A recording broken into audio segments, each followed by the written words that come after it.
ගස්වල කොළ හැලෙලා වැලි තලාවේ රූමත් ගැහැණු ළමයෙක් අවුරුදු 26ක් වයස ගැහැණු ළමයෙක් නටනවා එයාගේ පිරිවරත් එක්ක. ලස්සනට සින්දුත් කියනවා බලන්න ලස්සනයි මිනිස්සු එක දෙන්න සියය වෙනවා දහස් ගාණක් වෙනවා කමෝගගේ පාලමත් පිරීලා ඉතිරෙනවා හැමෝම බලාගෙන ඉන්නවා කවදාවත් මේ වගේ නටුමක් දැකලා නැහැ. එයාගේ නම ඔකිනි. ඔකිනි නටනවා ලස්සනට හැමෝම කුදුවෙන් බලාගෙන ඉන්නවා. හැමෝම ගිහිල්ලා එයාගෙන් ඉල්ලනවා ආයේ දවසක් නටන්නකෝ. ඔකිනි නටන්න පටන් ගන්නවා කමෝගගේ වැලි තලාවේ. එතෙන් සිට මුළු ජපානයේම මිනිස්සු මේ කමෝගගේ වැලි තලාවට එනවා. කවුරුත් දැනගෙන හිටියේ නැහැ. ඒ ආරම්භුවේ සුවිශේෂී රාත්‍රිය මුළු ජපානයම අවුරුදු සියවස් ගණනාවක් ගියක් වෙනස් කරන රාත්‍රියක් කියලා දැනගෙන හිටියේ නැහැ. එදා ඔකිනි කියන නලඟන ඉසුමෝ දෙවොලේ දේවදාසිය පටන් ගත්ත නැටුමට ජපානයේ නමක් වැටෙනවා. ජපන් භාෂාවෙන් කා කියන්නේ ගායනයට, බූ කියන්නේ නර්තනයට, කී කියන්නේ නිපුණතාවයට, කුසලතාවයට.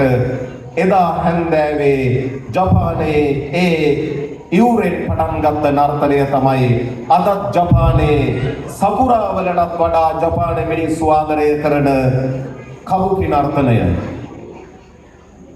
අපි ඉන්නේ මාපලගම. කියෝතෝව නෙමෙයිනේ. මේ මාපලගමට එහායින් තියෙනවා සජිති කියාගේ කන්ද නැති වුණත් තියෙනවා කන්දක්. ඒක තමයි මේ පරණ තානායම් ගොඩ හිටපු කිවියර නන්දන වීරසිංහ ලියපු දුම්මල ගල පිහිටි ලංකාවේ මගේ භාෂාවේ ප්‍රසිද්ධ කන්ද නෙරුගල් කන්ද. නෙරුගල් කන්ද මායිනෙන් ගොංගල දෙනියාය කඳු පන්තියේ ගොංගල කඳු වැටියෙන් ගලා බසිනා ගිම් නදිය තාරා නදිය වෙනුවට මේ හැන්දෑවෙත් ගලා බසිනවා.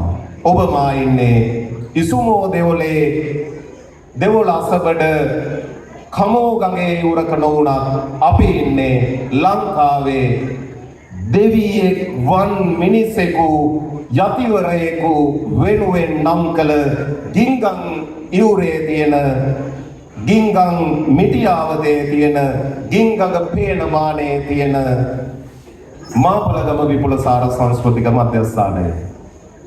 එදා ඔකිනි අවුරුදු 26 කම්මල් කරුවාගේ දියණිය ඒ යුරේ නටනවා.